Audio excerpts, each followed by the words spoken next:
Bueno, muy buenas noches. Quiero darles a todos la bienvenida a este conversatorio que hemos organizado como Centro de Investigaciones Sociales de la Vicepresidencia. Quiero agradecerles profundamente por estar acá. El motivo que nos reúne acá es presentar una de las investigaciones más originales que se están realizando en Cochabamba. Cochabamba siendo que es una beta de hechos históricos, de historia, de cultura, que todavía falta por ser explotada.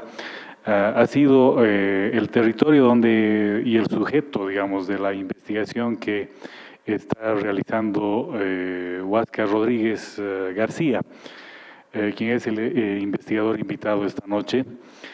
Quiero también darle la bienvenida a él, acá a La Paz. Él se encuentra por una temporada haciendo investigación histórica acá y hemos aprovechado esta oportunidad para poder realizar este conversatorio. Quiero hacer un poco una introducción sobre quién es Huáscar Rodríguez. Quiero decirles a todos que él es sociólogo, él es docente de la Universidad Mayor de San Simón en Cochabamba, es autor del libro La Choledad Antiestatal, es magíster en la Flaxo de Buenos Aires, y actualmente es candidato a doctor de Historia en la Universidad Pablo de Olavide en Sevilla, España. La investigación que nos reúne ahora es sobre los bandoleros de los valles, una historia que hasta el momento ha permanecido incógnita, desconocida, y que gracias a la investigación que está realizando Huáscar ahora va a salir a la luz. Quiero dejarle ahora la palabra y quiero que recibamos con un fuerte aplauso a Huáscar Rodríguez, que está con nosotros. Huáscar, bienvenido y el auditorio es tuyo.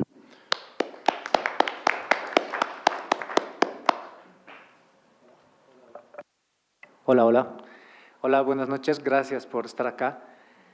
Y agradezco especialmente a Jimena por haber digerido el texto que va a comentar ahora. Y bueno, yo he venido a compartir con ustedes los avances de una investigación que actualmente está en curso. O sea, no está terminada todavía, así que muchas de las cosas que diga habrá que matizarlas más adelante. En todo caso, tengo algunos hallazgos que quiero mostrar ahora y compartir con ustedes, ¿no? El tema que me he propuesto investigar es el bandolerismo. Y bueno, hay que decir que el bandolerismo como tal es un ámbito de investigación histórica inventado, entre comillas, por Eric Hobsbawm, ¿no? En los años 50. Y a partir de ahí se dio en muchos lugares del mundo pues, una fiebre de estudios bandidológicos. Surgió una cosa llamada bandidología, y la cual no es tan nueva. En realidad, Hobsbawm tomó el concepto de bandolerismo social de un latinoamericano, de un peruano en concreto, llamado Enrique López Albújar, que en 1936 publicó un libro llamado Los Caballeros del Delito. Y este López Albújar, un personaje, y ahí ya planteó la teoría del bandolerismo social, y Hobsbawm la toma de ahí y lo reconoce a López Albújar, ¿no? Es interesante que en muchos lugares del mundo, bueno, ahí vemos a Luis Pardo, un héroe de Chiquiano, un pueblo perdido de Perú, un bandido terrateniente que es el ídolo del pueblo, y tiene su estatua, en fin, hay novelas. Vemos un bandido, el bandido héroe guerrillero por antonomasia, universalmente conocido, hay producciones en todo el mundo de todo tipo.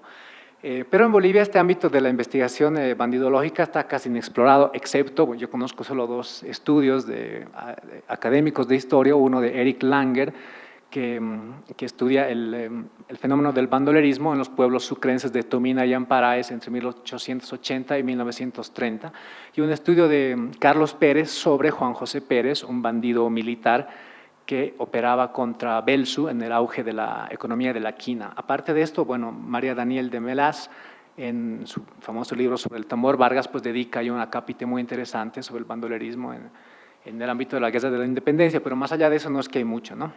Bueno, don Antonio Paredes Candia también, algo de folclore hay, pero poco en relación a lo que existe en otros países. Bueno, ¿por qué es importante investigar el bandolerismo, ¿no? O sea, ¿qué es el bandolerismo? Finalmente es un tipo de criminalidad, ¿no?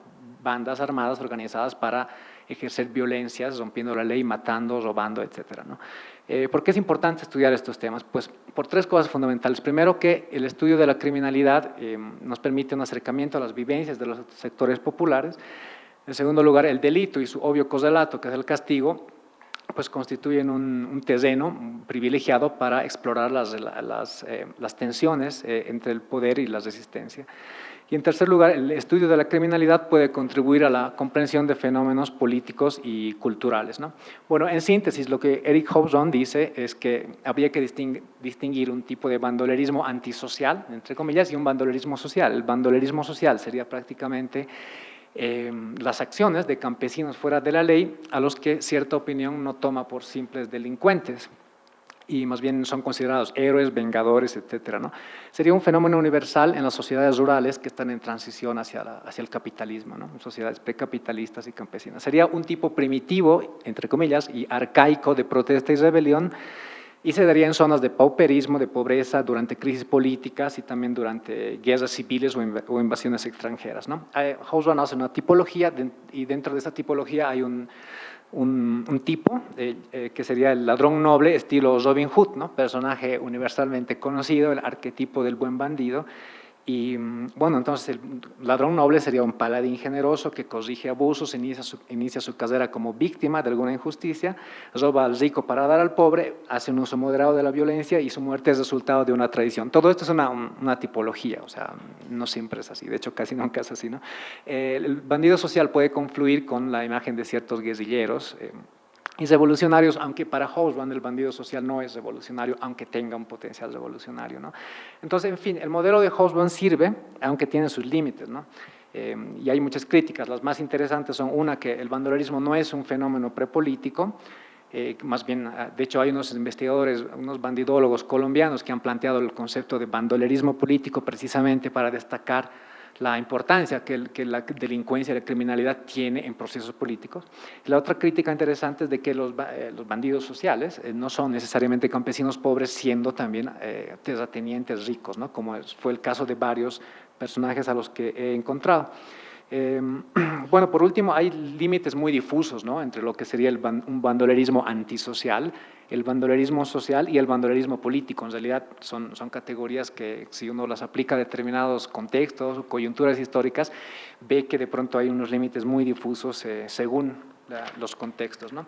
Sin embargo, la distinción analítica de estas categorías puede servir justamente para hacer análisis, ¿no? Bueno, entonces yo voy a hablar del caso cochabambino que estoy investigando y lo voy a dividir en dos grandes partes. Una primera, que sería el bandolerismo político aristocrático, digámoslo así, ahorita paso a explicar de qué va, y un bandolerismo campesino y popular, que mis fuentes no las he ordenado todavía, así que la segunda parte va a ser más breve. Entonces, bueno, en el ámbito altoperuano, el bandolerismo se da pues, con mucha fuerza en la coyuntura de la Guerra de la Independencia, ¿no? Como todos saben, y no voy a abundar en esta parte, pero hay que tomar en cuenta de que ese es un antecedente importante de cómo ciertas luchas políticas se van bandolerizando, si cabe el término, y al mismo tiempo el bandolerismo se va politizando, ¿no? Entonces, yo lo que he hallado es una gran actividad delincuencial organizada a fines del siglo XIX en Cochabamba. ¿Y por qué a fines del siglo XIX en Cochabamba? Pues porque había crisis agrícolas, había la crisis de los hacendados, habían recurrentes sequías, epidemias, en fin, una situación, digamos, de pobreza, y había una agudización de la lucha entre conservadores y liberales que deviene en la guerra federal. Entonces, todos estos elementos hicieron de que la criminalidad se vuelva pues, epidémica en los valles cochabambinos, ¿no? ¿Qué tipo de actividad delincuencial he encontrado? Pues bueno, la actividad de bandas irregulares y piramidales, en algunos casos clanes familiares, como vemos ahí un clan familiar de Tarata, con sus armas exhibidas con plena naturalidad, y bueno, eran bandas básicamente de hombres, bandas masculinas, con algunas excepciones de mujeres que ayudaban subsidiariamente a este tipo de grupos. Incluso he encontrado una banda liderizada por una mujer, Valeriana Villarroel, en la zona de Bacas, de la que voy a hablar más adelante. Bueno, había gente de entre 17 y 30 años, más o menos, en este tipo de grupos, siendo raros los casos de gente de más de 40, digamos, ¿no? La cúpula de estos grupos de bandoleros políticos eran pues letrados, autoridades políticas por lo general, corregidores, comisarios de la policía, en fin, y la base estaba constituida pues, por artesanos, comerciantes, campesinos o malhechores comunes y corrientes, ¿no? Eran financiados y armados por las propias autoridades ya a niveles que llegaban incluso a los niveles más altos del Estado, ¿Y para qué? ¿Qué hacían estos tipos? Pues lo que tenían que hacer es asegurar los triunfos electorales de los partidos conservador o liberal, ¿no? Cabe decir que los conservadores, el Partido Constitucional, fue el grupo que tuvo más de este tipo de bandas criminales, pero los liberales luego pues, hicieron sus propios grupos para combatirlos, ¿no? Tanto liberales como conservadores tenían un control territorial, básicamente, de muchos valles de Cochabamba, particularmente el Valle Alto y el Valle Bajo, mediante clubes políticos o directamente ya cuadrillas de matones, y operaban pues en varias partes. Sus centros de reunión eran las chicherías, lo que hizo que la chichería sea un ámbito de, o sea, más bien lo que hizo que el consumo de la chicha sea relacionado con el caos y el desorden político, ¿no? De hecho, yo acá discrepo con Gustavo Rodríguez, que tiene una percepción romántica, exagerada de la chichería como un lugar que disuelve las diferencias sociales y que todos son iguales, no sé qué. En cambio, lo que yo encuentro es que la chichería era un lugar un espacio más bien de violencia súper jodida y bueno, entonces hay un vínculo entre el consumo de chicha y la violencia que hay que investigar más a profundidad. Bueno, un caso concreto, los Crespos. Esta era una banda, bueno, no tengo ninguna foto de ellos. Los Crespos era un clan familiar que operaba en Punata desde fines de los años 80, era muy interesante. Los jefes eran 4 hermanos, Simón, Delfín, Justiniano y Macedonio. Macedonio Crespo era el jefe máximo. Y habían muchos miembros de este grupo, ¿no? Eran como 30 más o menos, los más famosos, los Llanaternos, era el apodo de Juan Bautista y Cristino Pierola. Habían 2 jovencitos, Aurelio y Néstor Rivas, alias los Chicuelos, era su apodo así. Había otro, el Yoquecito, era su chapa. Había un comisario de Punata, Gregorio Ernest, su apodo era el Huáscar, no sé por qué.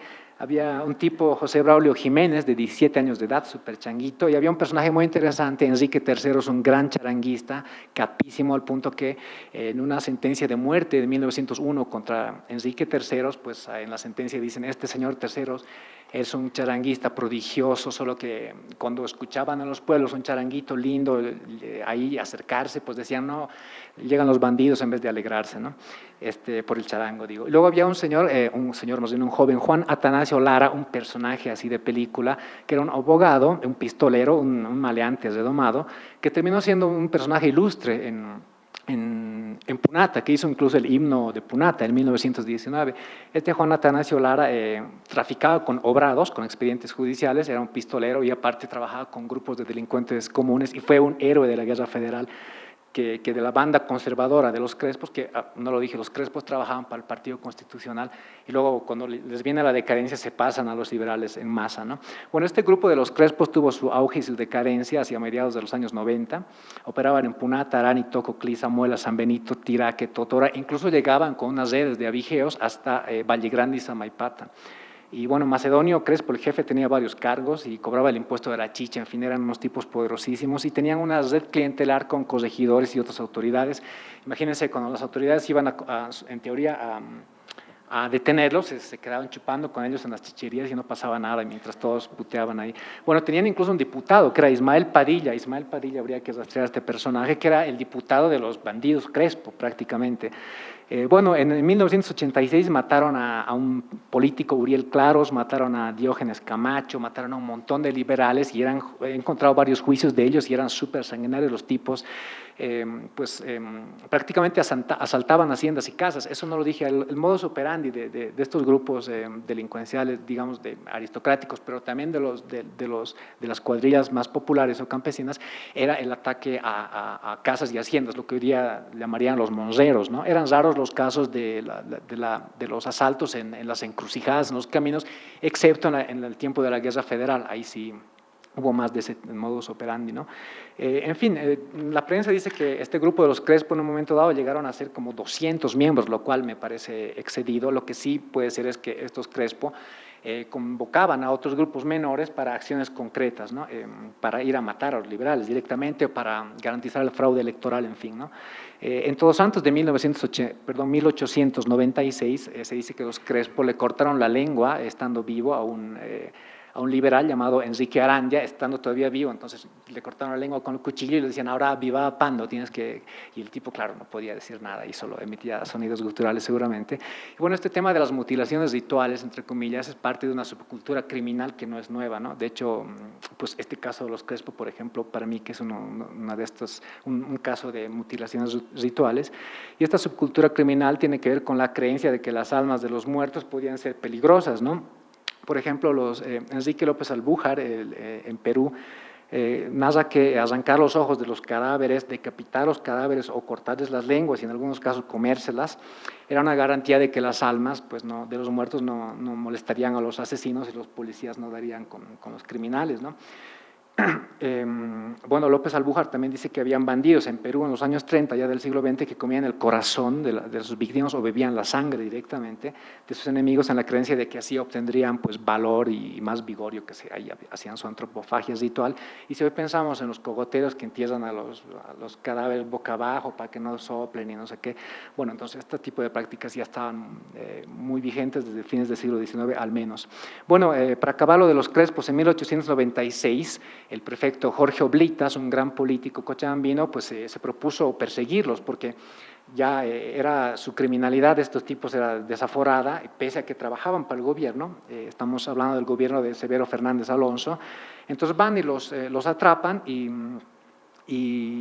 luego resulta que los llevan a la cárcel, se escapan, se vuelven a escapar, bueno, toda una película que me voy a ahorrar ahora, porque hay mucho que decir de otros casos. El caso es de que hacia 1898 esta banda ya estaba en la ruina total y bueno, los criminólogos del momento, inspirados en Garófalo, en Lombroso, decían que a estos Crespo hay que medirles el cráneo porque son el criminal nato y no sé qué, porque bueno, esta criminología positivista estaba muy en boga, ¿no? Y salía cada tanto en la prensa y en otros documentos cuando se hablaba de estos grupos, ¿no? En fin, bueno, los Crespos se fugaban de la cárcel, mataban gente, se rescataban entre sí, se traicionaban y al final algunos quedaron trabajando como empleados de la policía en Clisa, irónicamente, y otros fueron sentenciados a muerte en 1901. Y bueno, esto de los Crespo es realmente alucinante, pero no voy a abundar más. Tampoco tengo datos procesados, aunque sí hay muchos datos. Bueno, otra banda más, antes de pasar a mi caso estrella, una banda, esto va a ser cortito, Los Veintiocheros, era un grupo de Tarata, un grupo igual de roscahuahuas, jailones del momento, eran hacendados, los Iriarte también les decían, bueno, veintiocheros porque eran 28 inicialmente, luego eran más, pero les quedó la chapa así. Y José Ignacio Iriarte era el gran patriarca de esta familia. Desde los años 70 en Tarata eran unos grandes, gente poderosa, tenían haciendas. José Ignacio Iriarte fue diputado en algún momento. Y en fin, bueno, toda la familia de estos Iriarte pues estaba metida con el Partido Constitucional y lo que hacían era lo mismo de siempre, garantizar el fraude en las elecciones, asaltar a los liberales, robarles sus cosas, usurpar haciendas haciendas, casas, etcétera.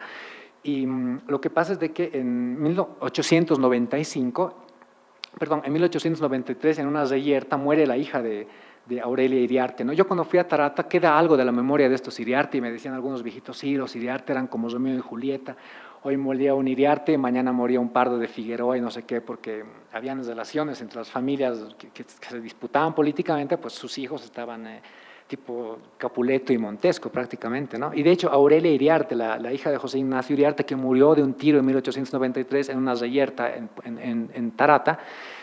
Luego habían los chismes de que Aurelia Iriarte estaba pues enamorando con uno del Partido Liberal, lo cual era inconcebible, ¿no? Bueno, 2 años después, en Tarata mismo, lo que pasa es de que Juan José Iriarte tira unos tiros a unos liberales que por la muerte de su hija y todo el pueblo no, pero mucha gente del pueblo de Tarata atacó a la casa de los Iriarte. En 1895 hubo un combate de 4 horas y ahí vino la ruina de José Ignacio Iriarte y su banda, ¿no? Entonces, pasa que el Valle Alto era una especie de Far West prácticamente, ¿no? Debido a la debilidad del Estado y de sus órganos represivos, y había una lógica de la vendetta muy vigente, ¿no? Había prácticamente una devaluación de las leyes oficiales y se podría hablar de una privatización de la justicia, ¿no? Cada quien hacía justicia por mano propia. Y también se podría hablar de una especie de guerras privadas entre estas familias de terratenientes, porque hay que considerar que la hacienda está en crisis, en decadencia a fines del siglo XIX en Cochabamba, y pues los terratenientes empiezan a luchar entre sí, ¿no? Y esas luchas privadas por tierra, por propiedades y por agua, estaban cruzadas también por luchas políticas, ¿no? Debajo de este bandolerismo aristocrático de élite, digamos, había un bandolerismo plebeyo y campesino, ¿no? El modus operandi eran, bueno, ataques directos a las casas igualmente. A las víctimas les ponían mordazas o les llenaban de tierra a la boca, he visto varios casos así para que no griten, y también por sadismo, y a veces operaban disfrazados, ¿no? Con los locos, los sombreros así grandes, o pintadas las caras de negro, o con bufandas, con ponchos, en fin, ¿no? Tanto en el bandolerismo aristocrático como en este bandolerismo popular, que voy a retomar más adelante, eran raros los casos de bandidos a tiempo completo, ¿no? Por lo general se trataba de, o sea, alguien que cometía crímenes podía un día, al día siguiente podía ser un campesino común y corriente, mayordomo de hacienda, autoridad política, artesano, arriero, comerciante, o ciudadanos respetables y normales incluso, ¿no? Entonces los bandidos así a tiempo completo eran casos excepcionales. Bueno, paso antes de abundar un poquito más sobre el bandolerismo plebeyo y campesino, para cerrar, voy a hablar de mi caso estrella, que es Martín Lanza, ¿no? Que sería el héroe de la noche, ¿no? Un bandido político de élite. Bueno, este Martín Lanza era el nieto de José Miguel Lanza, ¿no? El gran padre de la patria, y este señor, bueno, era un joven así bastante activo, bastante valiente y guapo, y era un tipo mesiánico, ¿no? Todo el mundo sabía que él era nieto de José Miguel Lanza, y claro, él se creía predestinado a hacer algo como su abuelo, ¿no? Entonces, tanto este caudillo como otros de la época, como los Crespo, los Iriarte, que también a su modo eran caudillos menores, digamos, dentro de esta lógica caudillista decimonónica clásica, ¿no? Bueno, era un tipo así que le gustaba la aventura, la chupa, etcétera, y bueno, hace su propio grupo delincuencial llamado Los Ligeros. Ellos, los ligeros porque, pues por la ligereza y la rapidez de sus ataques, digamos, y porque también en homenaje a un tipo de grupos que eran las partidas ligeras, ¿no? De esto habla la María Daniel de Melas en la Guerra de la Independencia, en Ayopaya, ¿no? La famosa guerrilla, habían las partidas ligeras, que eran grupos a caballos, que hacían una guerra más o menos periférica, que combinaba el bandolerismo con la lucha por la patria, ¿no? Entre comillas. Y bueno, entonces este señor lo que hace es que hace su propio grupo hacia principios de los años 90 del siglo XIX. ¿Para qué? Pues él era de Illataco, esto también hay que decirlo, en el Valle Bajo, cerca de Quillacollo. Y bueno, hace su propio grupo pues para combatir a los del Partido Constitucional en las elecciones. Y bueno, se va haciendo famoso el tipo. A él lo quería mucho gente de Quillacollo, gente de élite de Quillacollo, y él tenía, bueno, sabía hablar quechua, obviamente, tenía sus compadres campesinos, sus colonos, en fin, era un tipo populachero que estaba en la chichería todos los días, en fin, y tenía un ejército de compadres y ahijados que eran como la base de su grupo criminal, ¿no? Parte de los miembros de su grupo eran, por ejemplo, Rodolfo Montenegro, el padre de Carlos Montenegro, a quien podemos ver en esa foto. Al lado izquierdo, de la derecha de pie es Martín Lanza, y al lado izquierdo está Rodolfo Montenegro, el padre de Carlos Montenegro. Esta sería como una parte de la cúpula de esta banda criminal, que serían Los Ligeros, ¿no? Sí, era parte de este grupo, sí, que está ahí, Rodolfo Montenegro. Bueno, entonces lo que pasa es de que estos señores pues hacen un montón de crímenes contra los constitucionales, les robaban sus haciendas. En las elecciones, cuando iban los matones, estilo Crespos o estilo Iriartes, a controlar el voto, pues llegaban los Ligeros con sus pistolas y los hacían coser a los demás, en fin. Hasta que en 1898, pues las luchas conservadores liberales se incrementan cada vez más, y en ese marco pues hay un ataque muy famoso de los ligeros a un tal señor Cesáreo Martínez. Era un político conservador de Quillacollo, y lo matan horriblemente a tiros. A su madre le dan unos culatazos, le vuelan los sesos a puros golpes, en fin. Y bueno, cae preso Martín Lanza y está ahí en la cárcel, hasta que, estando en la cárcel, viene la Guerra Federal. Y la Guerra Federal, claro, fue como la culminación de un proceso que se venía dando ya décadas antes, de polarización política, de rivalidades políticas, que se expresaban justamente en las luchas de estos grupos criminales, ¿no? Que respondían a un bando o al otro, ¿no? Bueno, ¿qué pasa con la Guerra Federal? Pues en el contexto de este conflicto bélico, Martín Lanza llega a su máxima cúspide de su carrera de bandido y de aventurero, ¿no? Él estaba en la cárcel y bueno, sale de la cárcel porque tenía plata, contrataba abogados y etcétera, y tenía influencias. Y entonces, claro, ¿qué hace el Partido Liberal en Cochabamba? Pues recibía telegramas de acá de Montes, de Pando, diciendo los valientes hermanos del Tunari tienen que secundar la revuelta liberal en La Paz y no sé qué.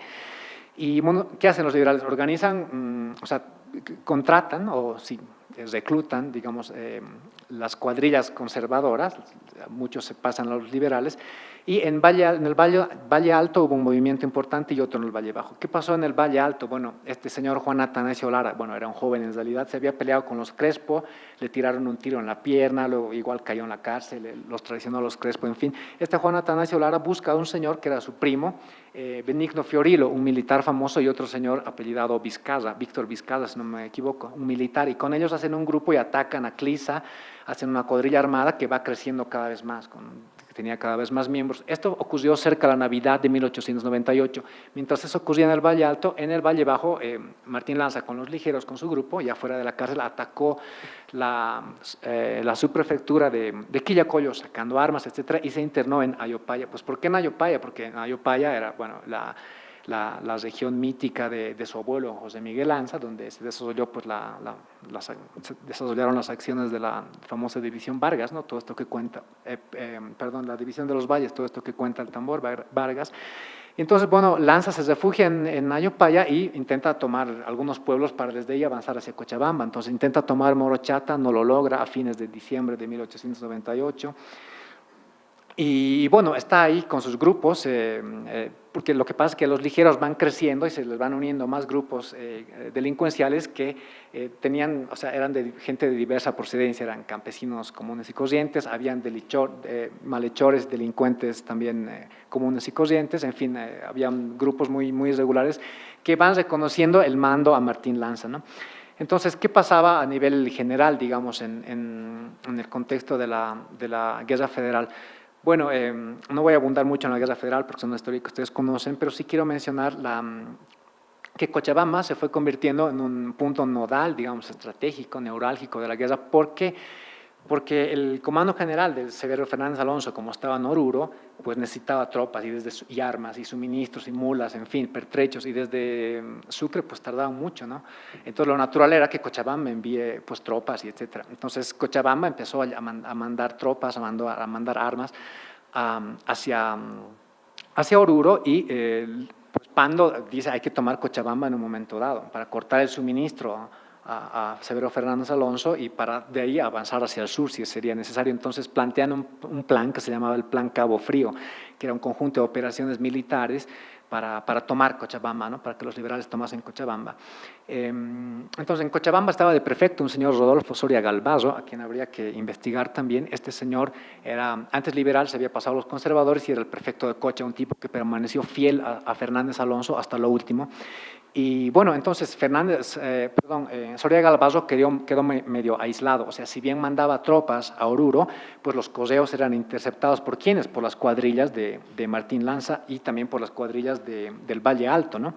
Que habían roto los cables de los telégrafos, asaltaban a los convoys, a los coches que estaban llevando el correo, órdenes, en fin.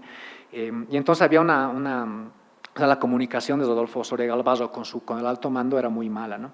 Debido a la acción de estos grupos delincuenciales que empezaron a ser llamados montoneras, ¿no? Montoneras es una palabra, venía de la guerra de la independencia, entonces en la prensa, como en cierta documentación, se habla de las cuadrillas de Lanza o las montoneras de Lanza. Bueno, ¿qué pasa? Que parte de la operación Cabo Frío consistía en que un escuadrón viniese desde La Paz o desde Oruro a comunicarse, a contactarse con Lanza, darle el mando y hacer engrandecer este escuadrón Pando para tomar Cochabamba. ¿Y quiénes eran este escuadrón Pando? Era un señor llamado Máximo Arellano y otro señor llamado, ¿cómo se llama? El que murió en Moza. Bueno, parte de este escuadrón Pando entonces se interna en Cochabamba, vía Moza, y bueno, ahí los matan, ¿no? La famosa masacre de Moza sucede contra un grupo militar que estaba viniendo a comunicarse con Martín Lanza, ¿no? Otra parte de este grupo estaba a cargo de Máximo Arellano, un orureño, un joven muy abnegado, y se encuentran con Lanza, le dan el mando y Martín Lanza aparece como el jefe del escuadrón Pando prácticamente, ¿no? Esto ocurre cerca a Palca, que hoy día se llama Independencia, ¿no? Entonces, bueno, desde ahí, este escuadrón Pando ya con Martín Lanza al mando, pues se contacta con los indígenas de las alturas de Independencia, ¿no? En el extremo occidental de la provincia de Ayopaya. Y claro, estos indígenas sublevados estaban, pues, obedecían al mando de Zárate Vilca vía Lorenzo Ramírez, ¿no? Y entonces lo que pasa es de que este escuadrón Pando hace algunas acciones con indígenas. Bueno, ahí vemos fotos de algunos indígenas de Tapacarí, de Cochabamba, que combatientes en la Guerra Federal, ¿no? Bueno, entonces lo que pasa es de que finalmente en marzo, hacia marzo, el escuadrón Pando liderado por Lanza toma Morochata. El 12 de marzo ya de 1899 toma Quillacollo, es recibido como un héroe ahí. Y mientras todo eso pasaba, en el Valle Alto, pues la montonera de Juan Atanasio Lara, que era de los Crespo, pero luego se volvió liberal, y de Benigno Fiorilo y otros más, fue creciendo cada vez más y agrupando igual delincuentes comunes que enriquecían o sea que, digamos, integraban de modo más extenso la montonera de estos señores en el Valle Alto, ¿no? Una cosa interesante de uno de estos grupos es que uno de estos grupos que respondían a Atanasio Lara en el Valle Alto, ¿no? Es que una vez habían atacado una casa y habían disparado a un Cristo crucificado, habían destruido unas imágenes de santos para robar las joyas, etcétera, y la prensa estaba alarmadísima, decía cómo estos herejes y paganos, no sé qué. Y bueno, yo veo en esa acción no algo irracional ni simplemente utilitario por las joyas de los santos y eso, sino capaz de una acción consciente de esos bandidos que al destruir esos santos y al disparar al Cristo crucificado, al fusilarlo, digamos, estaban simbólicamente también matando a cierto clericalismo que encubría la dominación, ¿no?, de hacendados sobre campesinos, en fin. Bueno, ¿qué pasaba en la ciudad? Rodolfo Soria Galvazo estaba ahí cada vez más aislado por estas cuadrillas provincianas que interrumpían el flujo de información, de armas, en fin. Y Rodolfo Soria Galvazo mandaba tropas y para combatir a estos grupos y la ciudad se estaba estaba quedando desguarnecida. Entonces, había pues porque en este verano de fines del 98 y principios del 99 llovió como nunca, o sea, después de una época de sequías y hambrunas, en fin, llovió así casi todos los días. Entonces, todo esto que cuento siempre hay que imaginarlo con un panorama así gris y lluvioso, ¿no?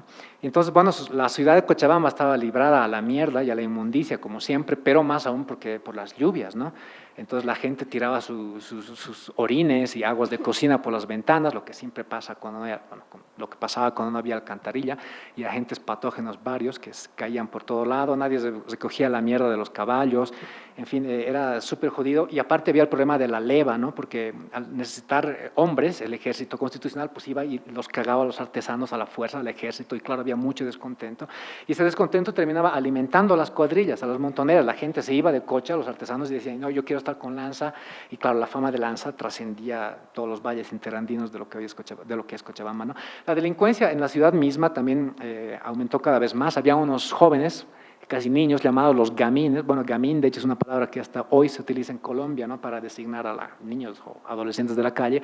Entonces había una especie de polillas en Cochabamba que robaban y cortaban los vestidos, las carteras, los bultos de las gentes durante las retretas, en fin, se entraban a las casas y bueno, la situación de Cochabamba era realmente un caos, ¿no? Hasta que, bueno, desde Quillacollo, el escuadrón Pando con Martín Lanza al mando y con los refuerzos del Valle Alto, pues se lanzan a la ciudad. El 14 de marzo ya hay un combate así espectacular de 3 horas bajo la lluvia y es repelido Martín Lanza. Entonces se dispersan todos y en la dispersión pues la gente que se había unido al escuadrón Martín Lanza, que eran campesinos de todo, se habla de 300 o más personas, bueno, hicieron la suya y empezaron a atacar haciendas, ¿no? Incluso la propia hacienda de Matilde Lanza, la hermana de Martín Lanza, fue saqueada, o sea, irónicamente, ¿no? Entonces, bueno, lo que pasa es que Soria Galvazo estaba ya ahí, sin poder hacer más resistencia, y decide capitular y entregar la ciudad el 24 de marzo, solo que él no sabía que Severo Fernández Alonso había mandado a un batallón llamado el Batallón Alonso, y él no sabía que ese batallón estaba llevando armas, ¿no?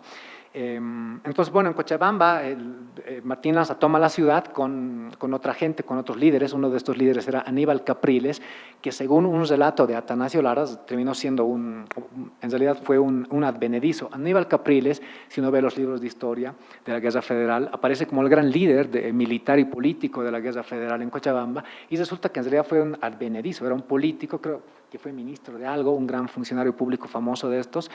Y entonces este señor termina al mando de todo porque era un politiquero bastante hábil, digamos, ¿no? Y Martín Lanza, bueno, cede el mando por no entorpecer las acciones que debían de tomarse rápidamente, sea para tomar Cochabamba como para resistir un posible ataque bueno, si alguien me ayuda a poner esto otra vez así, del batallón Alonso y de las fuerzas, digamos, constitucionales que querían retomar Cochabamba. Bueno, ahora paso a concluir la parte de la Guerra Federal, y lo que sucede es de que, bueno, finalmente la ciudad está a cargo de este señor Capriles y de Lanza también, y está llegando el batallón Alonso, pero al final el batallón Alonso se corre, se va por ahí y hay un combate en Sicaya, y luego viene la división Vargas, ¿no? El envío de la división Vargas, como saben, fue muy polémico porque el ejército constitucional se estaba dividiendo cada vez más, ¿no? Y entonces sus tropas estaban por todo lado y no tenía fuerza en ninguna parte, ¿no? Entonces, bueno, vino la división Vargas al mando de este señor general Pedro Vargas con muchísimos soldados, con 4 piezas de artillería, los famosos cañones Krupp, en fin. Y bueno, en la ciudad, pues Lanza y los jefes liberales decían, no sé qué hacemos, nos escapamos o resistimos, y decidieron resistir. Entonces ahí vienen las grandes jornadas. Bueno, ahí vemos a la división Vargas saliendo de Oruro con su banda musical al lado inferior derecho.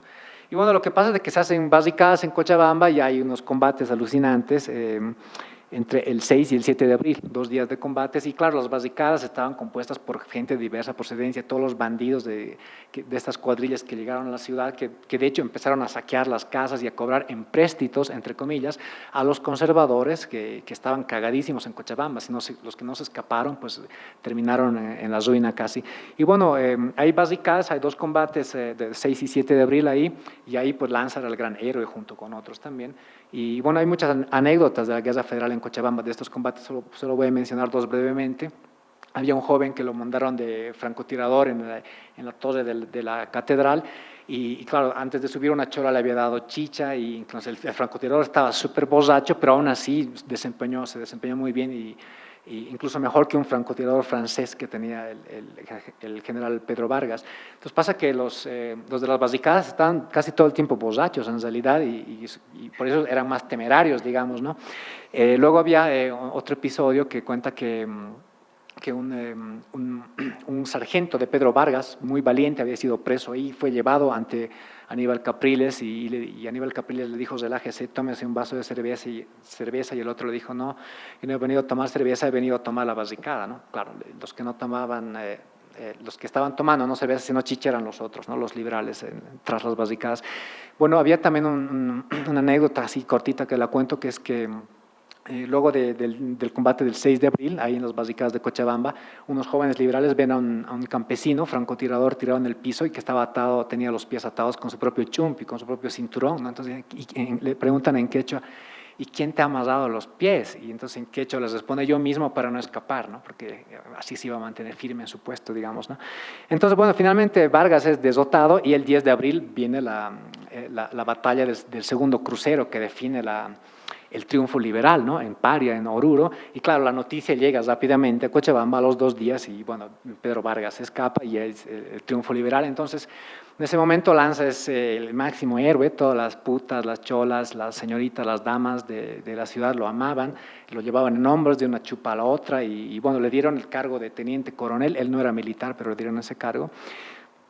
Y bueno, luego, como saben, el liberalismo entró en ruina, se dividió, en fin, Lanza se empieza a distanciar de los liberales, y bueno, viene la guerra del Acre, lo mandan, Montes, que le tenía bronca a Lanza, no sé por qué, bueno, ambos se tenían bronca en realidad, viene la guerra del Acre y lo mandan como castigo al Acre, ¿no? Porque antes Lanza había estado en Tarija, creo que era prefecto de Tarija, hay que confirmar este dato, pero él fue funcionario en Tarija, como lo querían alejar de Cochabamba porque los liberales lo veían como un rival, digamos, que podía serrucharles el piso, los liberales que tenían, porque Lanza tenía mucha legitimidad, ¿no? Entonces, lo que pasa es de que Lanza se dedicó a chupar y a tirar tiros en Tarija, y bueno, llegó la guerra del Acre, lo mandaron al Acre, él desertó, y ahí vino el pretexto ideal, entonces le hicieron un juicio. Bueno, ahí vemos más fotitos de las barricadas, perdón, que quería mostrarles. Le hicieron, ahí lo vemos a Martín Lanza con su traje de teniente coronel, que le gustaba mucho exhibirse así. Y bueno, en fin, Lanza rompe con el liberalismo y vuelve al bandolerismo prácticamente. Se refugia en Illataco, en sus haciendas, tenía haciendas también en Vinto, y ahí no lo podían tocar, Montes lo quería apresar a toda costa, y logra evadir las persecuciones de Montes durante 2 años o más. Hasta que en 1902 este cuate Lanza pues empieza a ser perseguido por un subprefecto que había mandado Montes a Quillacollo, el señor Genaro Quintanilla, que fue el padre del presidente Carlos Quintanilla, ¿no? En los años 40. Bueno, este señor Genaro Quintanilla pues tenía la misión de recortar el poder territorial de Lanza y de atraparlo. Entonces, bueno, un día en una borrachera, Lanza con sus acólitos atacan la casa donde estaba refugiado Genaro Quintanilla y lo matan, y bueno, ahí viene una persecución feroz. Lanza se refugia en Ayopaya y en un arranque de mesianismo dice, bueno, voy a hacer una nueva revolución. Entonces empieza a tejer unas redes que él ya tenía de antes, tanto en Ayopaya como en el Valle Bajo, como en la propia ciudad de Cochabamba, para hacer una revolución contra Pando, ¿no? Entonces, bueno, el 8 de junio de 1902 atacan un cuartel y, claro, es traicionado Lanza y cae herido. En fin, hay todo un juicio, todo un escándalo, porque él tenía un montón de procesos judiciales, ¿no? Por crímenes de antes, durante la guerra y de después. Muchos de los crímenes que se le imputaban a Lanza fueron realizados por bandidos que estaban fuera de su propio control, pero que luego le atribuían a él los crímenes, ¿no? Bueno, también otros crímenes fueron cometidos por él, en fin. Entonces, está preso Lanza después de este ataque frustrado a un cuartel en 1902 y, bueno, el juicio era un escándalo. Las sesiones se llevaban a cabo en la sala de la prefectura allá en Cochabamba y toda la plebe cochabambina y artesana iba ahí a verlo a Martín, las putas de la ciudad iban a verlo, también los soldados fuera putas con los fusiles y todo. Y bueno, en un momento dado lo llevan a La Paz porque él tenía un juicio pendiente también por la deserción del Acre, en fin. Y en un lugar llamado la Cuesta Colorada, que es como una pendiente larga, en la jurisdicción de Oruro había un coche, ¿no? Un convoy con 4 caballos, y bueno, está ahí subiendo y de pronto se escuchan unos tiros y eran los cuates, los viejos ligeros de Martín Lanza que lo habían ido a rescatar haciendo la emboscada, ¿no? Entonces Lanza estaba herido, sale del coche, lo vuelven a herir y bueno, se frustra la emboscada, llega a La Paz y bueno, se hace un juicio, bueno, varios juicios en realidad, y hasta que llegamos a 1905, Montes, su gran enemigo, ya estaba en el poder y lo ejecutan acá en la Plaza San Pedro, en La Paz, y bueno, hay casi toda una revuelta. Estoy omitiendo muchos detalles por el tiempo. En fin, quedó ahí ignominiado y matado por los propios liberales Lanza, ¿no? Paso para acabar la exposición a hacer un comentario brevísimo antes de la conclusión sobre el bandolerismo campesino y popular, que es la parte que tengo menos desarrollada, así que voy a ser más breve, ¿no? Este bandolerismo campesino y popular pues, se daba en muchas partes, no solo en Cochabamba, pero en el caso cochabambino he encontrado que el Valle Alto era en particular una zona donde se dio una gran actividad delincuencial, ¿no? Popular y campesina. De hecho, Erland Nordenskjöld, ¿no? El famoso explorador y científico, cuando llegó a Tarata a principios del siglo XX, dice: Tarata, qué lindo pueblo, famoso por sus conventos, por su buena chicha y por sus ladrones de caballos. En Tarata es recogido increíblemente una leyenda de un señor llamado Benjamín Illanes, un bandido de fines del siglo XIX, y en algunos juicios he encontrado que algunos ladrones decían: este es un ladrón, Burrosúa y no sé qué, y Illanes. Entonces la palabra Illanes se había convertido como en sinónimo de ladrón. Entonces esta leyenda tiene de este bandido, Benjamín Illanes, tienes algo de verdad, ¿no? Que al final era medio milagroso y no sé qué historia. Es increíble, nunca he escuchado una historia así en Cochabamba. Y luego a los cliseños, por ejemplo, les dicen los burrutiñis, ¿no? Que serían porque había una cultura abigea prácticamente en Clisa. Y entonces habían chistes que capaz tenían un fondo de verdad también, que decían que los abigeos, los que robaban el ganado, te robaban la vaca y la pintaban y te la vendían a ti mismo pintada para que no la reconozcas. Entonces, por eso les dicen hasta el día de hoy a los cliseños los burrotiños, ¿no? Los que pintan al burro. Entonces, bueno, este bandolerismo plebeyo y campesino se expresaba en diversas prácticas. Por ejemplo, el chajmeo, que ahorita voy a explicar, el abigeato y otros tipos de robo. Y yo creo que eran una forma de resistencia subterránea, ¿no? A lo James Scott, que era parte de un sabotaje a la producción de las fincas y que también se expresaba en robos de las haciendas, ¿no? El chacmeo, por ejemplo, ¿qué era el chacmeo? Era el recojo de los productos no cosechados, ¿no? Era cuando habían grandes haciendas, por ejemplo, en Clisa había la hacienda de las monjas de Santa Clara, súper gigante, todo lo que hoy es Clisa prácticamente era esa hacienda. Y bueno, en el tiempo de la cosecha, tanto en esa hacienda como en otras, pues los colonos no abastecían y una masa de campesinos pobres iban a la cosecha y cosechaban ilegalmente productos que ellos no tenían, o sea, que gente de afuera de la hacienda se metía a la hacienda para cosechar para sí mismos. Entonces, la palabra chajmiri se fue difundiendo cada vez más como sinónimo, bueno, como un vocablo despectivo, ¿no? Cuando veo en ciertos juicios, hay un campesino, ladrón, chajmiri, ¿no? Entonces, se trataba de una especie de robo medio aceptado, ¿no? Algunos hablan de que era una institución andina, el chajmeo y no sé qué, pero bueno, habrá que investigarlo. Ciertos hacendados terminaron aceptando el chajmeo, esto es muy interesante, para disminuir la incidencia de los robos en las haciendas, ¿no? Algo parecido al juqueo de las minas prácticamente, ¿no? Y entonces, ¿qué quería decir? Bueno, este bandolerismo campesino, pues como he dicho, era una lucha por la subsistencia y por la acumulación económica para obtener tierra. Ustedes saben que en el Valle Alto de Cochabamba había habían estos piqueros, ¿no? Los campesinos parcelarios que lo que querían era ser propietarios de tierra y entonces utilizaron la delincuencia para conseguir plata, no solo la migración, no solo el trabajo colono, sino también el robo para poder comprarse su pedazo de terreno, ¿no? Pero también habían rebeliones, por ejemplo, en Clisa en 1898, en mayo, hubo una rebelión a lo E.P. Thompson, donde la gente iba a lo Food Riot, ¿no? Incendiaban los trojes, quemaban la cebada, quemaron una fábrica de alcohol y es interesante porque en esta rebelión de colonos, campesinos en Clisa en 1898, estaba Macedonio Crespo, pero él estaba, cuando llegó la policía, dijeron, Macedonio Crespo debe ser él porque él es un maleante, y bien, él nada que ver porque él decía, no, tranquilícense a la gente, no roben nada porque yo ya tengo juicios, me van a cagar, y en efecto lo atraparon a él que no tenía nada que ver con la rebelión. En fin, había otras rebeliones interesantes, por ejemplo en Totora en 1901 y en 1902, y en todo el Valle Alto, varios alzamientos de colonos, cada vez más intensos, sobre todo desde 1913 en adelante, se va dando un proceso de agitación colona campesina para la tierra prácticamente, y también de lucha contra los hacendados, que eran unos abusivos, obviamente, contra los terratenientes que estaban en decadencia, vendiendo, fraccionando sus haciendas, en fin, ¿no? Luego el tema del robo campesino de los abigeatos, ¿no?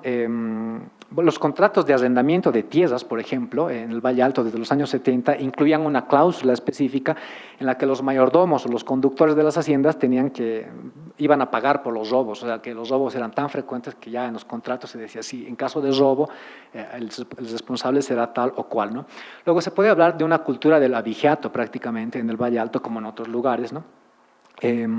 Y lo que pasa es que eran redes organizadas para primero robar el ganado, luego para transportarlo y para venderlo. En Clisa había un mercado muy interesante, muy grande, gigante, que se generó en las puertas de la hacienda de Clisa, de la hacienda de Santa Clara, y hacia mediados del siglo XIX este mercado de Tarata era gigantísimo, o sea, se vendía de todo ahí, ganado y no sé qué. Entonces las redes de los abigeos confluían en este mercado y se extendían hacia Santa Cruz, a Maipata, hasta La Paz, a Yopaya, en fin. Entonces eran redes, como digo, donde habían de todo. Había gente que ni siquiera robaba y directamente le llegaba el ganado robado, lo compraba para venderlo. Y entonces ese tema de la abigeato es muy interesante y habría que desarrollarlo más adelante. Luego habían también descuidistas, ¿no? Los que iban a las chicherías, los borrachos durmiendo, les robaban ahí lo que podían. Había la falsificación de monedas en Punata. Entre 1896 y 1915 he encontrado unos casos de falsificadores de monedas, tanto en Punata como en Cochabamba, ¿no? Luego el caso de Vacas, un lugar, un altiplano con lagos entre el Valle Alto y Pocona, ¿no? Donde habían varias comunidades, ayllus, que habían sobrevivido desde la colonia, y bueno, lo que pasa es que ahí había unas tierras municipales que estaban en un monopolio de los hacendados, y entonces había una explotación jodida hacia los ayllus, les usurpaban sus tierras, los obligaban a trabajar, y los ayllus de Vacas pues optaron por las rebeliones. Desde 1870 he encontrado varios casos de rebeliones, también de procesos judiciales, o sea, de juicios que los jefes de los ayllus planteaban a los mayordomos, y también robos, por supuesto, ¿no? Bueno, otros casos así cortitos de bandolerismo campesino y popular. Entre 1897 y 99 había una cuadrilla en Tiquipaya, que su jefe era un tal el Laricito. Luego había en Torotoro, que ya sería Potosí, pero se encuentra más cerca de Cochabamba, había una cuadrilla de unos Zapata, aloncistas, en 1902, y su líder tenía un solo ojo, ¿no? Tenía el parche así como de pirata, porque en sus bandolerismos le volaron el ojo. Entonces había matado a la banda rival, que eran los liberales, los Hidalgo, ¿no? Eran 7 hermanos, y contaban con el apoyo de un cura, José Ignacio Iriarte, que era primo del otro José Ignacio Iriarte, ¿no? Eran 2 personas con el mismo nombre, que vino con bandidos, este cura desde Clisa, para apoyar a los hidalgos. Entonces eran zapatas contra hidalgos ahí en Totora. Venían las pugnas ya de antes, pero en 1902, en julio, pues los Zapata mataron a 2 hermanos Hidalgo, y los hidalgos agarraron al jefe de Zapata y le cortaron la nariz y le quitaron el único ojo que le quedaba con un cuchillo. Y luego fueron a batirse los dos bandos, dijeron, ya, el pueblo está asustado, vamos afuera, y del pueblo se fueron a una pampa, y ahí quién sabe qué pasó, seguro se dieron a los tiros. Y bueno, había luego en Cochabamba un famoso bandido en 1902 que fue atrapado, el Pajarito era su apodo, porque se escapaba cada vez de las cárceles y era como el pajarito que sale de la celda, ¿no? Celedonio Corrales. Él es uno de los únicos casos que he encontrado de un maleante que decía, sí, soy ladrón, ¿y qué? ¿No? Él decía en la prensa, robo a todo el mundo y mi oficio es ser ladrón. Interesante, pero luego le dieron duro y denunció sus compinches. Uno de ellos era el Yuraj Puru, alias el Yuraj Puru, el Pluma Blanca, y el otro el Ancho Calzón. Luego había otro el Cigacito, había otro el Ninapara, el Lluvia de Fuego, que temible apodo. Y bueno, había otro caso interesante en 1902 también en Tayapaya, que es en el Río Grande, en el límite entre Potosí y Cochabamba. Había un hacendado, Pablo Valderrama, que estaba en litigios con otro hacendado, y contrata a unos matones, guardaespaldas en Clisa, 4 matones, y estos matones que debían proteger a este hacendado, en realidad vieron que era rico. Una noche lo agarran, lo amasan a una silla, a la esposa y también al hijo, y se vacían toda la casa así, con una recua de mulas, todo se vaciaron ahí, y en un acto de crueldad extrema tomaron ácido sulfúrico, que no sé de dónde lo obtuvieron, y se habla de 1 litro de ácido sulfúrico que se lo hicieron ingerir, y obviamente este hacendado murió. Estos bandidos tenían un modus operandi interesante, porque bueno, se van con su recua de mulas y por los pueblos donde pasaban, y habían llegado la noticia de que murió atrozmente tal hacendado. Entonces decían estos bandidos, hemos atrapado, uno de ellos estaba amarrado, entonces decían, él es el que ha matado, nosotros somos funcionarios y lo estamos llevando a enjuiciar y no sé qué, hasta que, bueno, fueron atrapados en Clisa, ¿no? Luego el caso de Juan Atanasio Lara, el viejo bandido de los Crespos de Punata, que termina como héroe de la Guerra Federal. Él en 1915 ha encontrado 2 juicios, y el tipo prácticamente hacía negocios con los obrados, con los procesos judiciales, y se los vendía a los enemigos. O sea, tú tenías un proceso contra ellos, los robaba y te chantajeaba, era todo un negocio, era un maleante, aparte que tiraba tiros por ahí, y él estaba en contubernio con grupos criminales. Uno de estos grupos era la cuadrilla de Cañada Chica, un lugar cerca a Vacas, y esta cuadrilla de Cañada Chica estaba a cargo de Valeriana Villazuel, la única mujer líder bandida de un grupo que he encontrado, que operaba con su esposo y con sus hijos, pero ella era la líder. Entonces eran amigos de Atanasio Lara, ellos robaban esta cuadrilla, y las víctimas eran enjuiciadas, o sea, la víctima pasaba a ser la acusada de robo, y Juan Atanasio Lara, que era capísimo en los litigios, en las chicanerías, pues operaba con estos grupos criminales de este modo, ¿no? Había una familia Rojas, pobres, que fueron víctimas de esta cuadrilla de Valeriana Villazuel, y entonces ellos eran acusados, siendo víctimas eran acusados, y entonces ellos decían, el líder, el jefe de la familia Rojas, textualmente decía, Lara formaba grupos con indios sospechosos y pícaros, amaestrándolos para sostener engaños y declarar en falso contra cualquiera. Además, Lara usaba testigos que eran enemigos familiares, ¿no? Luego, cuando se perdía ganado en esta zona de Vacas, se atribuía directamente a Valeriana Villazuel y a su grupo, ¿no? Que eran ladrones conocidos textualmente. Y acá, bueno, esto cito de un juicio que estos ladrones iban cada tanto a los yungas, que tenían seguramente sus propiedades en los yungas de Bandiola, por ahí. Y dice, para todos se valen de Atanasio Lara y cometen abusos. Lara instruye a todos los ladrones para hacer alguna denuncia para que declarando en falso salgan con las suyas. Lanza en cabeza a todos estos pícaros y hacen fraudes y disparan tiros de revólver para amedrentar a los del lugar. Además, Lara me dio de balazos sin ningún motivo. Esto lo dice un campesino, Severino Serna. Bueno, lo último, el caso del tema de la represión. Las cárceles eran malísimas, hombres con mujeres mezclados, las fugas eran cosa de cada día.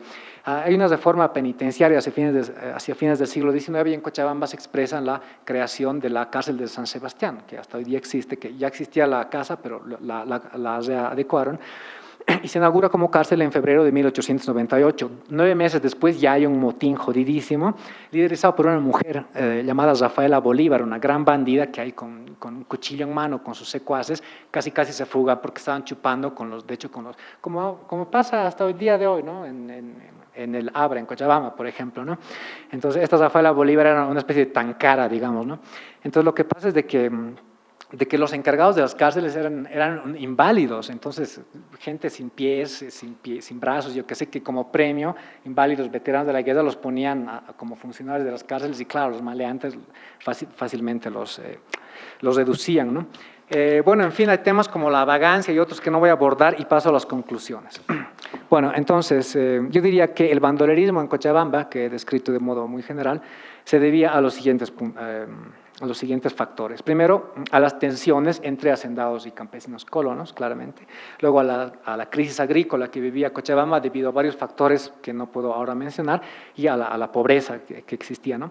También otro factor de la criminalidad desaforada cochabambina fue por la ausencia del Estado y la privatización de la justicia, ¿no? La vendetta, el ojo por ojo, diente por diente. Y por último, la lucha política, ¿no? Que tuvo en la Guerra Federal su momento cúspide, que condujo a una politización del bandolerismo y a una bandolerización de la política, ¿no? Cosa que no era nueva, pero en el contexto de la Guerra Federal pues se potencia, ¿no? Luego, respecto al bandolerismo político aristocrático, digamos, este bandolerismo aristocrático estaba en contubernio con el bandolerismo popular, desde luego. En momentos habían redes que iban más allá de los grandes ilustrados, ¿no? que estaban ahí tirando los tiros. Entonces, este bandolerismo de élite, ¿a qué se debió? Prácticamente, creo yo, a la decadencia de las haciendas, ¿no? y a la decadencia del propio viejo sistema político conservador, ¿no? Bueno, el bandolerismo campesino y popular, bueno, campesino en concreto, yo diría que el factor más importante de este tipo de criminalidad era la búsqueda utópica de la tierra propia, ¿no? Los piqueros que se convirtieron como un ideal de que todos los campesinos querían ser dueños de la tierra, ¿no? Y claro, luego eso en los años 30 se deviene en el sindicalismo famoso, ¿no? de Ucureña y todo eso, y luego pues en la champaguesa, los años 60, yo creo que la champaguesa debería ser reinterpretada a la luz de la teoría del bandolerismo, porque era un bandolerismo político intercampesino prácticamente. Entonces, lo que yo diría es que ciertos casos pueden interpretarse como bandolerismo social utilizando la teoría de Hobsbawm. Por ejemplo, Lanza era un bandolero social y a la vez un bandolero político. Y también algunos casos de campesinos que utilizaban la criminalidad como una forma de resistencia, ¿no? Y tenían apoyo, obviamente, entre los campesinos, porque sea con el abigeato, sea con la rebelión, en fin. Pero los bandidos sociales son casos raros y no sobreviven en el recuerdo popular. Bueno, acá habían muchas fotitos que no he mostrado, ni modo. ¿Qué quería decir? Y bueno, para cerrar voy a comentar brevemente la hipótesis de Eric Langer. Eric Langer lanzó una hipótesis muy interesante a la cual yo me adscribía, pero ahora ya no. ¿Y qué decía Langer? Decía que a partir del estudio del bandolerismo en Sucre, ¿no? Decía que en las zonas más mestizas, donde habría un campesinado más mestizo, los modos de resistencia contra los hacendados, en fin, se habrían dado vía delincuencial, vía bandolerismo, porque no habían lazos comunitarios, en fin, no había una identidad étnica fuerte, en fin. Y en las zonas más indígenas, donde habían comunidades, donde habían ayllus, las formas de resistencia contra los hacendados, contra el sistema político, se habrían dado vía, pues, rebeliones colectivas o vía procesos judiciales. Y entonces, esto para el caso cochabambino me parecía muy interesante porque Cochabamba, el mestizaje, no sé qué, entonces decía, cierto, acá esto se puede aplicar. Pero luego, investigando los casos que he hallado, pues me doy cuenta de que no puede haber ninguna teoría global que se aplique a todo lado. Eric Langer tenía, lo dice textualmente, la pretensión de aplicar esta teoría no solo en Sucre, sino en todos los Andes. Y entonces yo digo, en unos casos sí, en otros no. Por ejemplo, en el Valle Alto, los campesinos, sean abigeos, sean asaltadores de casas o lo que sea, podían hacer eso, pero al mismo tiempo podían engrosar las filas de la rebelión o podían hacer juicios o podían comprarse tierras legalmente, en fin. Lo mismo las comunidades indígenas de Vacas, por ejemplo, donde habían a ellos muy fuertes, que hacían la lucha legal, hacían la rebelión colectiva, pero también hacían el bandolerismo, ¿no? Por lo tanto, pues yo diría que todos los modelos que existen, porque Hobsbawm creó un modelo de interpretación que luego fue matizado, revisado, destripado, etcétera. Pero yo diría que depende de los casos, ¿no? O sea, no se puede aplicar una teoría a priori y hay que ver cada caso, ¿no? Prácticamente. Entonces, bueno, disculpen por esta atropellada exposición, por el tiempo, no quería aburrirlos mucho, pero prefiero que escuchar preguntas o mejor aún escuchar a Jimena que capaz tiene algo que decir. Gracias.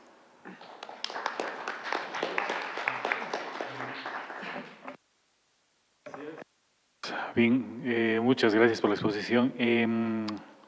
Es importante para los departamentos de Cochabamba y algunos departamentos que considero que poco a poco se ha ido perdiendo una historia que está quedando muy por debajo del radar de la gente, y quiero por mi parte felicitar a Huáscar por encarar esta investigación que me parece que trae luces muy interesantes sobre una realidad que considero que está totalmente ignorada.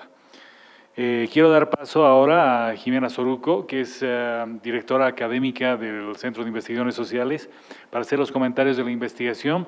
Y después de la participación de Jimena, quiero invitar a todos para que hagamos las preguntas respectivas, en el caso que hubiera. Los dejo con Jimena. Gracias, Huáscar, es un placer tenerte aquí con nosotros. Estábamos planeando esta charla desde ese tiempo, y más bien se ha dado este año, y Huáscar ha podido venir y está aquí con nosotros. Ustedes han visto la pasión que tiene Huáscar, y esa pasión se describe, se muestra, se explicita en la investigación que ha hecho, ¿no? Y en la exposición que nos ha dado. Y yo creo que es fundamental el estudio que está realizando. Voy a intentar ser lo más breve posible para que podamos entrar a las preguntas, porque, como ven, es un tema fascinante. Yo quisiera rápidamente, no voy a comentar la última parte porque me ha ganado Huáscar, no, yo tengo solamente hasta el capítulo de Lanza, ¿no? Hasta el caso de Lanza. La siguiente parte voy a esperar leerla con más detalle. Él menciona que en Vinto, durante los años 60, se recopila una copla dedicada a Martín Lanza, ¿no? Cuya historia, él muere en 1905, fíjense. Y dice: pucha, pucha, Martín Lanza, y luego leo en español porque están 3 líneas en quechua: hasta el suelo hace temblar, haga el barro hace arrodillar, a los policías hace escapar. En la Cuesta Colorada hay pobre Martín Lanza, su persona baleada, de Quillacollo la esperanza. Antropófagos cobardes, verdugos de la nación, ahí lo tienen ese herido, ahora traguen su corazón. Entonces, creo que esta parte es fascinante y la deja Huáscar al final. Yo sugeriría trasladarla al principio, ¿no? Porque es parte de este imaginario que se construye, aunque yo creo que uno de los ejercicios que hace Huáscar, y seguramente todos los historiadores, yo no soy historiadora, pero me fascina la historia, es secuestrar las cosas un poco robarle también al olvido, ¿no? Y lo que está haciendo es robarle al olvido de estos personajes. Y yo creo que esa es la dimensión más interesante de esta reflexión, de este capítulo, que es un libro, prácticamente también coincidiría, es un libro y es un capítulo de su tesis, pero ya tiene un cuerpo propio. Y una pregunta central que aparece ahí es: ¿por qué? Claro, estamos viendo lo que nos cuenta Huáscar, y yo creo que debería ser parte del título en algún lugar: el último caudillo bárbaro. Es decir, Martín Lanza representa el fin del 19, ya en pleno 20, ¿no?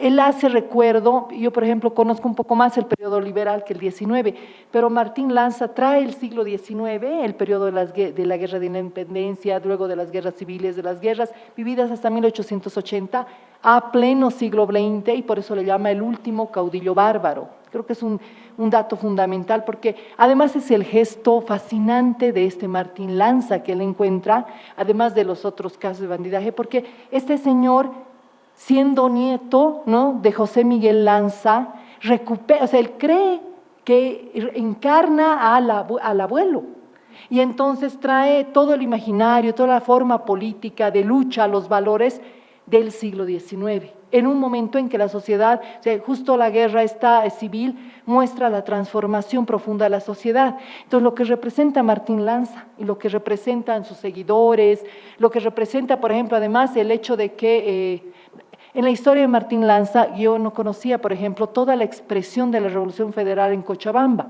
que es la única ciudad donde se pelea realmente en la guerra. Entonces, esto de las barricadas que nos mostraba. Entonces, es una cara, Martín Lanza, y no solamente él, ¿no es cierto?, tiene estos seguidores que hasta los 60 todavía en algunos casos le cantan coplas, que comparten esa vida que empieza a fracturar, que ya se había fracturado seguramente en 1880 y que se está fracturando, y una expresión de esa fractura y es la revolución liberal y el régimen liberal y esta institucionalización, o por ejemplo lo que empieza a aparecer en Cochabamba, la modernización, el alejamiento de las chicherías del centro, ¿no? Ya es otra, por lo menos es el intento serio de otra sociedad, que luego tiene otra historia a partir de su crisis en la guerra del Chaco, ¿no es cierto?, y el socialismo militar, pero es muy interesante ese gesto de Martín Lanza porque yo creo que encarna a una sociedad, ¿no?, al fin de una sociedad o a la transformación de una sociedad. En ese sentido, el otro gesto interesante, a mí me fascina el periodo liberal. ¿Por qué? Y un poco Huáscar me hace entender por qué. Porque los liberales, pese a la revolución federal, ¿no?, luego a la represión, a la revuelta, a la rebelión de Zárate-Vilca y a todo el discurso darwinista social, tienen es raro, es una modernización que se enamora de la figura indígena, ya sea un enamoramiento como un criminal nato o como una víctima de los mestizos, pero el indigenismo surge en el periodo liberal. Entonces, la épica boliviana del periodo liberal es la épica indígena. Es Huatahuara, por ejemplo, del Alcides Arguedas, o luego los cuentos del Jaimes Freire, por ejemplo. Pero esa épica es una épica paceña y de alguna manera podría ser, no sé, claro, no chuquisaqueña, ¿no? Chuquisaca está viviendo el embate, la otra cara. A mí me gustaría charlar con Huáscar, por ejemplo, yo no conozco, siempre he tenido curiosidad de la intelectualidad cochabambina antes de los 30. ¿Qué están haciendo? ¿Qué están pensando? Porque aparecen de pronto los cochabambinas nacionalistas. Nosotros los conocemos a los nacionalistas, pero ¿qué tipo de intelectuales y qué producción están haciendo en el periodo anterior? ¿Y por qué no se apropian de estas figuras? ¿Por qué no aparecen en la memoria, por ejemplo? ¿Por qué aparece, por ejemplo, Aníbal Capriles en la memoria digamos, en la historia oficial de la Revolución Federal en Cochabamba y desaparece la figura de Martín Lanza que Huáscar está recuperando del olvido? Porque ¿por qué no se da? Además, Huáscar, el estudio es importante, es fundamental, porque es uno de los primeros estudios sobre el bandidismo en Bolivia, ¿no? Menciona otros casos, pero en Cochabamba es el primero, y después tal vez el estudio de Eric Langer, yo creo que es el más profundo. Son dos autores que se han concentrado en este tema. Pero es llamativa la ausencia de estudios sobre esto, es porque no logra cautivar como el mundo indígena, ¿no?, como la épica indígena. Ahora, hay que ver las diferencias. Yo me acuerdo, tal vez soy muy viejita ya para ustedes, pero mi abuelita sí me cuenta lo del Sambo Salvito. No sé a quién, a ustedes todavía les cuentan, tal vez ya luego no. Y yo no sé si el Sambo Salvito se salva por el Raúl Salmón, por ejemplo, que hace una obra de teatro, debe ser la del Sambo Salvito, no tengo ahorita la fecha, 43, 44, la obra de teatro, que es posible que sea por ahí, o más bien que él recoge, y por el Paredes Candia, ¿no? Entonces, que cuando lo recupera, bueno, entonces hay esa memoria del Sambo Salvito muy marginal, pero presente en su momento, ¿no? Los liberales también la recuperan en la Sociedad Geográfica, y llega con nosotros luego los 40, y seguramente las abuelitas todavía tienen, no sé cómo sería en Cochabamba. Entonces, ¿por qué ese vacío? Porque, claro, se estudia seguramente el bandidaje en Colombia, con lo que tú mencionas, en Perú. Por ejemplo, la noción del bandido puede ser también la noción en la Argentina, el gaucho. y toda la literatura gauchesca, ¿no es cierto? Está el romanticismo, esta mirada al pasado que se está medio que derrumbando y transformando en la literatura gauchesca. O no, la imagen, por ejemplo, central del Sarmiento, Facundo, civilización a barbarie. Facundo representa al caudillismo, al caudillaje bárbaro, que también nuestro Arguedas plantea, argentino, ¿no? Que es, entonces, en Bolivia no, la dimensión del bandidaje, en nosotros aparece por esa crítica con esto de la chola, ¿no? La figura de la chola, no es muy fuerte la del... Quisiera ver literatura sobre ese tema, si ha habido o no, por qué, además de música y estas expresiones que son muy interesantes.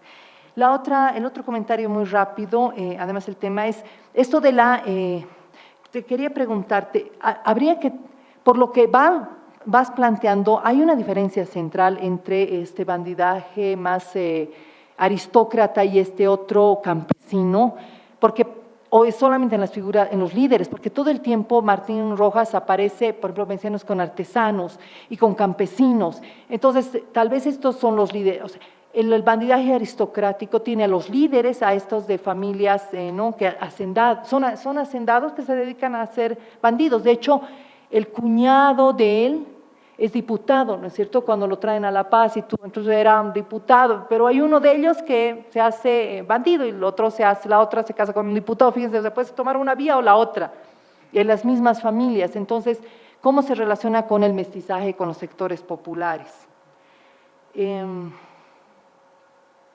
La otra cosa interesante es que toda la descripción, es tan rica la descripción, él reconstruye este caso, y es tan rica la descripción que uno ve la vida, o sea, viendo a Martín Lanza y viendo la revuelta, la expresión de la Revolución Federal en Cochabamba, también uno ve una vida completamente azarosa en todas las clases sociales. O sea, te das cuenta lo que querían cambiar los liberales y lo que critican, ¿no? Todo esto que plantea, en este periodo de crisis aparecen más burdeles, los pordioseros, la delincuencia común, la basura, la carencia de alimentos, se cierran los talleres de artesanos, hay un reclutamiento, eso se la leva, ¿no es cierto? El reclutamiento, no hay hombres, entonces hay el susto porque vienen ¿no? El bandidaje a Cochabamba y no hay hombres porque Alonso está pidiendo mandar gente de Cochabamba, vienen estos bandidos y toman las haciendas, porque claro, iban a atacar haciendas, por ahí encontraban riqueza. Ahora, ¿qué riqueza? Entre dinero, pero también propiedades, alcohol, ¿no? Entonces uno también ve la dimensión de riqueza que funcionaba en una sociedad más hacendal. Y luego venía el ejército, los aloncistas, y hacían lo mismo y tomaban las cosas que podían, entonces las hacendadas quedaban, no hay ninguna seguridad en la propiedad de ningún tipo. Y seguramente el vínculo, ¿cómo conservas tu propiedad? Los hacendados tendrían que jugar entre ser aloncistas, pero luego rápidamente se dan cuenta que ya no les conviene ser liberales, y pagar empréstitos a uno, al otro, o sea, era claro, todo no, la propiedad no tenía sentido si no era en su dimensión política, que es una cosa que nosotros estamos estudiando y que a mí me llamaba la atención, que posiblemente intentan que cambie con los liberales, ¿no es cierto? Esta dimensión de progreso, civilización, instituciones, uno se da cuenta las distancias entre el mundo liberal y lo que traía Martín Lanza como un último momento que no era último, ¿no? Que luego aparece en el periodo socialismo militar y luego con la champaguerra, que él mismo dice en Cochabamba, que habría que seguir analizando. Son temas fascinantes, el texto es, nosotros queremos publicarlo, Huáscar, así que ya no lo lleves a otra editorial, lo vamos a publicar al año y de verdad felicidades, se quedó encantada y quiero leer toda la tesis. Bueno, felicidades. Gracias. ¿Puedo decir algo, Rey?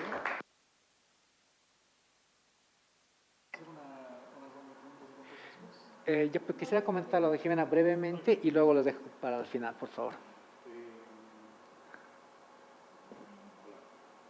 Hola. Bueno, gracias Jimena por tu comentario, de verdad, apasionado también, porque es que el tema así a uno lo incita casi al bandolerismo también.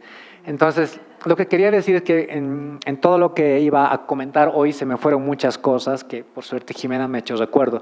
Bueno, en primer lugar, este tema de que el bandolerismo no ha sido muy investigado en el caso boliviano. Si uno ve en Perú, en Argentina, en Chile, en Cuba, en Brasil, donde uno quiera, hay N estudios sobre bandolerismo, y acá en Bolivia no tanto, ¿no? Y yo no sé por qué, será que somos muy nacionalistas y queremos los héroes perfectos, no lo sé. Pero bueno, hay casos interesantes, yo no sé por qué, o indigenistas, yo no sé por qué, por ejemplo, los historiadores paseños no le dan mucha bola al Sambo Salvito. O sea, si no fuera por la novela Sambo Salvito de Antonio Paredes Candia y por esta obra teatral que mencionaba Jimena y por la tradición oral, que luego se convirtió en una especie de fábula moral, ¿no? De que no tienes que robar porque luego te viene el castigo, en fin. De hecho, Benjamín Illanes en Tarata, esta leyenda de este bandido que era real, se convirtió en una fábula moral que recuerda al Sambo Salvito. Es como que se mezcla el Sambo Salvito con el Illanes de Tarata. Y entonces alguien debería hacer una investigación histórica sobre Sambo Salvito. Sé que hay un museo de la policía o algo así donde hay algo de Sambo Salvito. Alguien debería estudiarlo. Luego hay este personaje, Luciano Vilca, un líder de la indígena aymara contra Melgarejo, que incluso tuvo un grado militar, que dicen que terminó de cuatrero. Alguien debería de estudiar a Luciano Vilca. En el caso de Martín como tal, mi interpretación que comentó Jimena es de que él fue el último caudillo bárbaro, correspondía a un estilo de caudillismo decimonónico, en el cual el culto a la violencia, el culto al heroísmo, el amor por la aventura, el desdén por la muerte, va dejando el paso a valores más modernos y más racionales, más legales, en fin, porque el liberalismo se erige justamente como el gran modelo modernizante, ¿no? Que luego no fue tal, pero en fin. Y luego Martín quedó borrado prácticamente de la historia oficial. Aparece por ahí en algunos libros el propio Checo Céspedes, si ustedes revisan El dictador suicida, ahí hay unas 2 páginas lindísimas sobre Martín Lanza, exactamente, en el capítulo 1, de hecho. Y bueno, fue olvidado, pese a que es mencionado por ahí, fue olvidado Martín Lanza. ¿Por qué? Porque el propio liberalismo lo apartó, lo mató y su memoria fue enterrada. Pero también porque la memoria de José Miguel Lanza, su abuelo, se sobrepone y desdibuja finalmente la figura de Martín Lanza. Cuando yo he ido a Illataco, hablaba con los viejitos, al pueblo donde nació Martín, de Quillacollo más allá, me decían Lanza, sí, Lanza, y me contaban historias, y luego me daba cuenta, me están hablando las leyendas y cuentos de José Miguel Lanza, y no de Martín, que nadie chapaba una de Martín. En Illataco hay un colegio, la escuela de Illataco se llama José Miguel Lanza. Uno va a Falsuri, un pueblito cercano a Illataco, donde hubo un combate en la Guerra de la Independencia, y hay un cementerio, y en el cementerio hay un busto gigante, José Miguel Lanza. Entonces me he dado cuenta de que la figura de un padre de la patria terminó desplazando a la figura de un bandido, ¿no? de toda memoria popular. ¿Por qué? Por el nacionalismo y por el culto a los héroes perfectos. Claro, había que olvidar al bandido y exaltar al padre de la patria, ¿no? Entonces, bueno, pues así, Martín fue absolutamente olvidado, y también yo creo que porque los movimientos indígenas del sindicalismo de los años 30, 40, en fin, las revoluciones del 52, finalmente los campesinos empezaron a reivindicar cada vez más a héroes propios y cada vez menos a personajes, digamos, criollos, ¿no? Y eso en el contexto actual sucede más todavía, ¿no? Figuras como Zárate Vilca, Túpac Katari, en fin, tienen más relevancia que nunca antes, en tanto que figuras criollas, con excepciones, pasan a segundo plano, ¿no? Entonces, este proceso de indigenismo, de luchas indígenas, de reivindicación de los héroes indígenas, fue desplazando pues un poco creo, algunos héroes criollos, como en el caso de Martín Lanza, ¿no?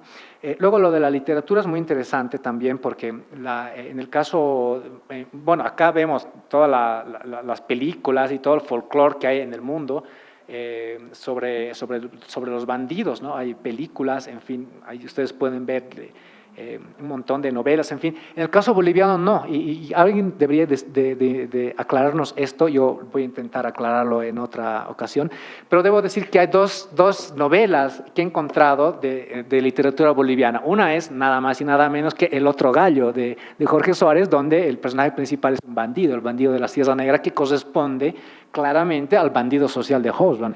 El bandido Sibauti del otro gallo es un bandido social, claramente mítico, en la dimensión mítica, casi fantástica también, ¿no? Milagrosa. No, el otro gallo está ambientado en Santa Cruz en los años 40, en los años 40, sí, se menciona ahí al PURS, ¿no? Al partido de Herzog.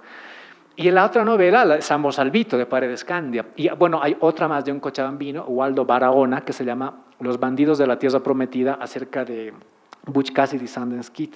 Entonces, aparte de estas 3 novelas, no he encontrado ninguna otra. Claro, hay novelas donde hay el crimen, donde hay lo que quieran, pero el bandido como tal, como personaje literario, universal, mítico, que existe en todas partes, solamente, hasta donde sé, existen estas 3 novelas bolivianas que acabo de mencionar.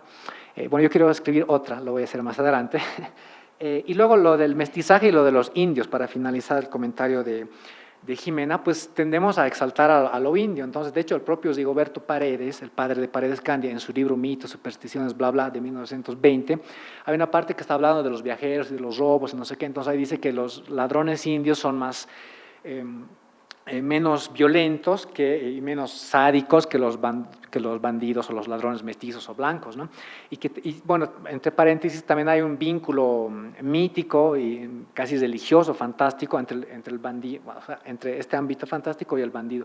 El Rigoberto Paredes Candia habla de que ciertos ladrones dormían a sus víctimas con sus polvitos mágicos, ¿no? Entonces eran una especie de hechiceros, ladrones también, los que asaltaban los caminos, en fin. ¿A qué iba esto? No lo sé, pero sí, a lo de los indios. Entonces, pues claro, la sociedad, tanto plebeya como aristocrática, todos estaban metidos en un mundo en el que la ley no valía un carajo y en que tenías que andar armado. Entonces, y era justamente parte de esta onda del siglo XIX, del culto a la violencia, del heroísmo, de que la vida no vale nada, del sentido del honor también, los duelos, en fin. Entonces, estaban todos metidos en eso, indios, mestizos, criollos, en fin. De hecho, había un indio, líder de una cuadrilla de principios del siglo XX en Tiquipaya, que su apodo era el Laricito, porque era un lari, obviamente, un indio de alturas. En fin, y luego la hipótesis de Eric Langer que he comentado, ¿no? que él decía que capaz los mestizos prácticamente serían más bandidos, bueno, estoy distorsionando un poco la hipótesis, pero se podría decir igual así, que los mestizos serían más bandidos que los indios, digamos, ¿no? Y en cambio esto no es así, no es así. Lo que hay que hacer es investigar los casos. Lo que veo es de que todos los estratos de la sociedad, para autodefenderse y para sobrevivir, en un momento dado estuvieron metidos en diferentes niveles de criminalidad, ¿no? Y en el Valle Alto era algo alucinante.